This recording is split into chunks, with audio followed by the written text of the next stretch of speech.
Les attentats de Paris sont une tragédie absolue, mais c'est aussi une succession de détails qui laissent beaucoup de questions en suspens. Comment un attentat d'une telle ampleur peut-il être organisé dans une capitale européenne? L'expression « management de la terreur » n'a pas encore été prononcée dans ce contexte. Mais Christoph Hörstel, ancien correspondant de presse en Afghanistan de la première chaîne allemande, nous explique ce terme et fait quelques déclarations brûlantes sur les prétendus attentats de Paris. Monsieur Hörstel, le terrorisme est maintenant arrivé jusqu'en Europe. Après ce qui s'est passé en France, on n'arrête pas d'entendre d'autres histoires provenant d'Allemagne, de Belgique et de partout. Je pense aussi que les gens ont peur, ou bien on leur suggère d'avoir peur. Est-ce un hasard? Non, bien sûr, ce n'est pas un hasard. Évidemment, cela a été préparé. Aussi, ce qui nous est rapporté par les médias de masse et qui n'est pas fidèle à la vérité, ça non plus, ce n'est pas un hasard. C'est pourquoi nous avons déjà entendu, il y a 1 an ou il y a 6 mois, que des combattants qui ont combattu en Syrie aux côtés d'Al-Qaïda, du front Al-Nusra et d'autres encore, allaient affluer pour ensuite probablement perpétrer des attentats terroristes selon leur ancienne manière de faire la guerre, des combats de rue, etc. Ça, c'est une chose. L'autre point doit bien sûr être observé sous un tout autre angle. À l'époque, en 2006-2007, en tant que conférencier au Centre des forces dirigeantes de l'armée, j'avais choisi pour le cours de sciences sociales l'Afghanistan. En tant qu'expert du pays, j'avais instruit les forces dirigeantes des troupes de combat allemandes sur la façon de se comporter en Afghanistan et pour ce cours, j'avais alors utilisé l'expression « management de la terreur ». Et c'est exactement ce qui se passe ici. Les gouvernements mentent, tous les gouvernements de l'OTAN. Ils ne mènent pas un combat contre le terrorisme, mais ils pratiquent eux-mêmes le management de la terreur. Les personnes qui sont mises en scène, qui perpètrent les attentats, sont dans 95% des cas très bien connus des services de sécurité. D'où est-ce que les services de sécurité les connaissent? On entend tout le temps dire que les services secrets sont exactement au courant de ces prétendus terroristes. Mais c'est bien normal que les services secrets surveillent les terroristes présumés. Par conséquent, ils savent où ils se trouvent. N'est-ce pas normal?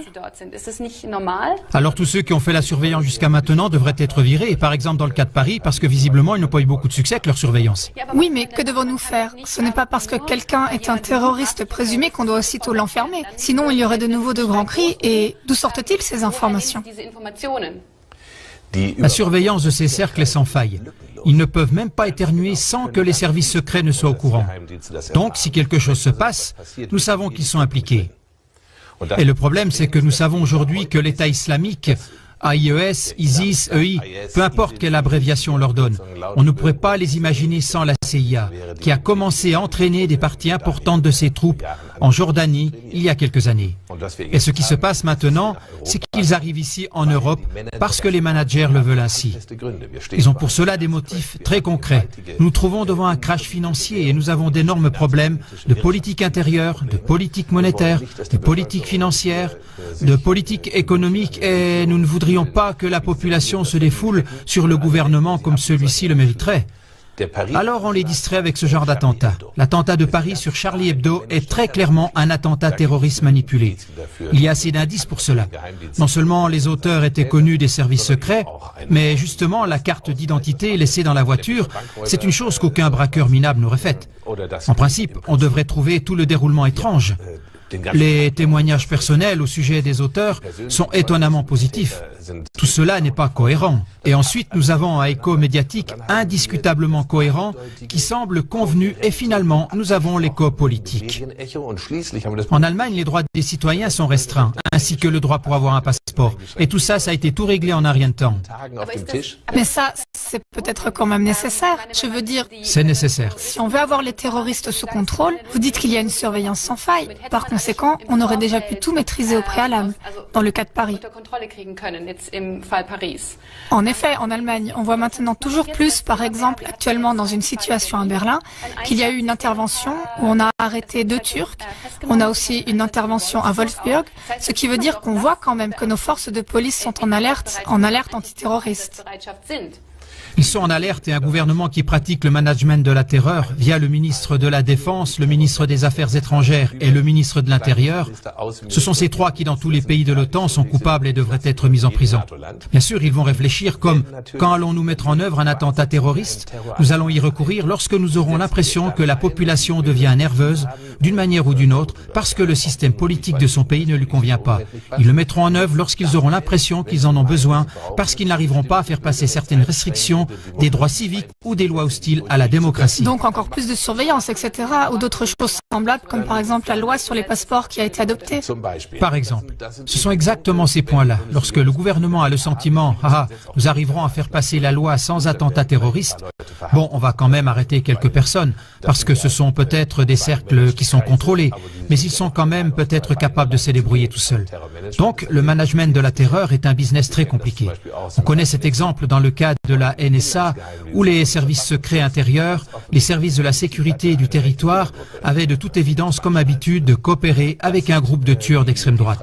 Et ça, c'est de ces problèmes qu'il s'agit là.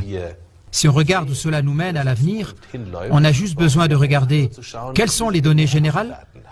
Si on a une crise, alors le gouvernement s'assure qu'elle garde la population dans la confusion par ce genre d'attentats orchestrés. Et ça, c'est en principe du point de vue du management. Les attentats autorisés, les personnes qui se promènent par là... Ce sont là quand même des accusations virulentes. Oui, c'est une accusation extrêmement virulente. Il serait temps qu'elle se fasse entendre de plus en plus fort. Le sujet du management de la terreur, je l'ai enseigné à l'époque aux soldats et j'en ai aussi donné une définition. C'est justement l'instruction, l'armement, l'approvisionnement donné, le paiement, le personnel politique et aussi les mesures disciplinaires. Il y a des lancements de drones US au Yémen où les troupes d'Al-Qaïda qui réussissaient ne voulaient pas obéir.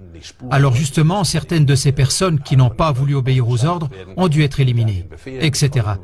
C'est un business très violent, sanglant, et ça englobe des victimes humaines dans les populations innocentes de ces pays où cela se déroule, comme par exemple maintenant, justement à Paris. Est-ce que cela fonctionne ? Apparemment, cela fonctionne. Comme nous le voyons, l'attention de tout le monde est détournée. Le président français Hollande, qui est absolument impopulaire et qui était à 13%, a connu d'un coup une augmentation de sa popularité qui est passée à 29%. On se trouve en plein dans un vol à hauteur de billions par la mafia financière dirigée par la Banque centrale européenne pour acheter à grande échelle des papiers sans valeur, de façon à ce que la Suisse fuit l'euro avec effroi, et ainsi entraîne tout le navire à chavirer. Et ça, on doit bien sûr absolument le détourner. On ne peut pas laisser les gens venir à l'idée de vouloir tout d'un coup s'attaquer à la mafia financière. Ce serait vraiment déplacé. C'est pour cela qu'on a besoin d'une attaque terroriste. Merci beaucoup, Monsieur Stel. Est-ce donc juste une diversion ou un terrorisme aux motivations vraiment religieuses? Car effectivement, une étude nous parvient d'Europol pour l'année 2013 qui dit que les musulmans ne seraient responsables que de 2% des attaques terroristes des 5 dernières années. Et si on regarde l'année 2013 de plus près, on voit 152 attaques terroristes dont seulement 2 avaient des motifs religieux et 84 des motivations nationalistes ou séparatistes.